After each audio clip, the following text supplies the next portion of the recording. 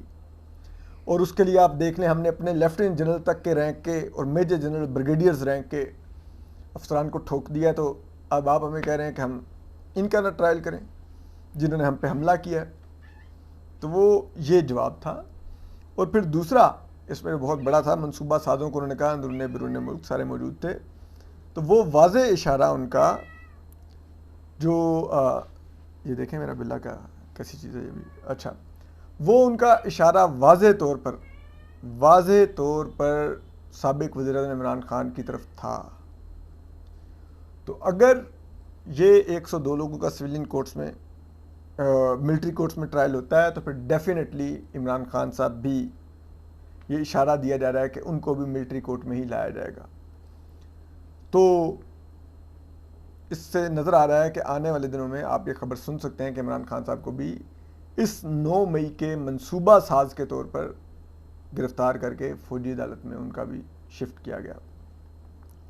تو یہ سب کچھ آج آپ نے سن لیا. اس کے علاوہ جو اب ریٹائرڈ افسران پر بھی آ جاتے ہیں، تو جو کہا جا رہا تھا 4 اسٹار کی نواسی، ایک وہ آصف نواز جنجوعہ صاحب جو سابق آرمی چیف تھے، ان کی نواسی خدیجہ شاہ صاحبہ ہیں. جو داماد بتایا جا رہا تھا وہ بھی آصف نواز جنجوعہ صاحب کے جو داماد ہیں، خدیجہ شاہ صاحبہ کے ہسبینڈ وہ.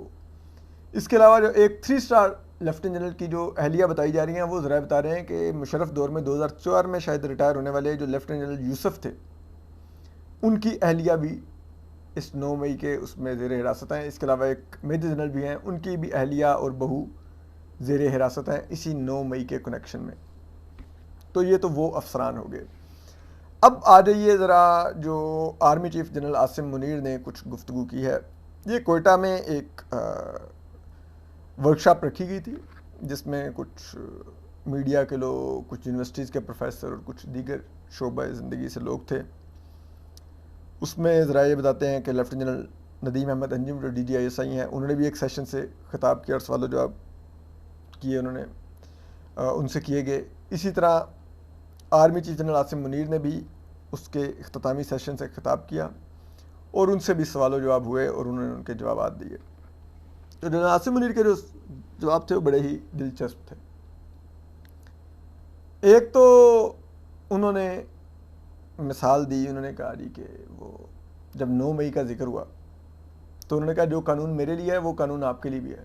تو اگر میں کچھ ایسا کروں گا اس قانون کی زد میں آ سکتا ہوں تو آپ کو کیوں معافی دی جائے. تو ہم نہیں کسی کو چھوڑیں گے جنہوں نے 9 مئی کیا ہے. اور جب ان سے پوچھا گیا مزید تو کہ آپ 9 مئی کو کس طرح دیکھتے ہیں، کیا یہ کچھ لوگ کہتے ہیں کہ یہ ریولوشن تھی، کچھ کہتے ہیں کہ یہ بغاوت تھی، آپ کس نظر سے دیکھتے ہیں. تو اس پہ army chief general Asim Munir نے بہت ہی دلچسپ جواب دیا. انہوں نے کہا یاد رکھیے جو کامیاب ہو جائے وہ انقلاب کہلاتا ہے اور جو ناکام ہو جائے وہ بغاوت ہوتی ہے. اور اس کے لیے انہوں نے ایران کی مثال دی. انہوں نے کہا شاہ ایران کے خلاف جب امام خمینی میدان میں اترے تو وہ کیونکہ شاہ کا تختہ الٹنے میں کامیاب رہے تو وہ انقلاب کہلایا. اگر وہ ناکام ہو جاتے تو وہ بغاوت کہلاتی اور پھر شاہ ایران تمام لوگوں کو جو اس انقلاب کی آس میں وہ بغاوت کر رہے ہوتے ان کو لٹکا دیتے. یہاں پر کیونکہ وہ نہیں کامیاب ہو سکی تو وہ بغاوت ہی ہے، تو پھر تو انجام آپ کو معلوم ہونا چاہیے. اس کے علاوہ انہوں نے یہ بھی ان سے پوچھا گیا کہ انہوں نے دنیا بھر کی مثالیں دی. انہوں نے کہا کیپٹل ہل پہ جو کچھ ہوا، جو ٹرمپ کے حامیوں نے کیا ان کو بھی سزائیں ملی. انہوں نے کہا ان میں بچے اور عورتیں بھی تھے، ان کو بھی سزائیں ملی. تو یہاں پر تو بڑا شور کیا جا رہا ہے کہ سب کچھ ہو رہا تھا. پھر ان سے جب بار بار پوچھا گیا کہ عمران خان صاحب، انہوں نے کہا جی میں کسی کا نام نہیں لوں گا، لیکن میں آپ کو بتا رہا ہوں جو 9 مئی جنہوں نے کیا ہے ان کو ہم نہیں چھوڑیں گے. پھر ان سے یہی پوچھا گیا کہ ادارے کے اندر سے بھی کیا لوگ ملوث تھے. تو انہوں نے کہا اس کا جواب منڈے کی پریس کانفرنس میں آپ کو مل جائے گا, D G S P R press conference کریں گے, اس کا انتظار کر لیجیے گا. تو وہ آج پریس کانفرنس ہوگی. پھر ان سے یہ پوچھا گیا وہ جو ایک نئی انویسٹمنٹ کے لیے, وہ اکنامک ریوائول کے لیے ایک جو کونسل بنائی ہے جس میں army chief general Asim Munir خود بھی ہیں, میجر جنرلز بھی ہیں, وزیر اعظم بھی ہیں, تو اس پر انہوں نے کہا کہ پاکستان کی معیشت کا ریوائول میرے دل کے بہت قریب ہے, اس لیے یہ کونسل میں اس کو کامیاب بنانے کے لیے کسی بھی حد تک جاؤں گا. تو یہ انہوں نے اپنا ویژن بتایا کہ وہ کس طرح سے دیکھتے ہیں بطور آرمی چیف, ان کا اسٹیٹ افیئرز میں کس طرح کا کردار ہوگا اور وہ کیا کردار ادا کرنا چاہ رہے ہیں. لیکن جب ان سے ہی پوچھا گیا کہ عمران خان صاحب آپ سے بار بار کہہ رہے ہیں کہ مجھ سے مذاکرات کر لیں, بات کر لیں, تو اس پر کہتے ہیں کہ انہوں نے کہا کہ دیکھیں میں تو ایک سویلین گورنمنٹ کے انڈر آتا ہوں, اور جس نے ہم سے بات کرنی ہے وہ سویلین گورنمنٹ سے بات کرے اور اس کے ذریعے ہم تک پیغام آ جائے گا, ہمارا جواب اس کو چلا جائے گا. اور پھر انہوں نے یہ بھی کہا کہ دیکھیے یہ سیاستدانوں کے مسئلے سیاستدانوں کو آپس میں بیٹھ کے حل کرنے ہوں گے, ہمارا اس سے کچھ لینا دینا نہیں ہے. لیکن معیشت کے بارے میں ان کا خیال ڈیفرنٹ تھا. پھر جو ایک اور بات انہوں نے بڑی انٹرسٹنگ کہی, وہ اپنے یعنی کہ انہوں نے کس طرح کا پچھلا کچھ ٹائم گزارا ہے.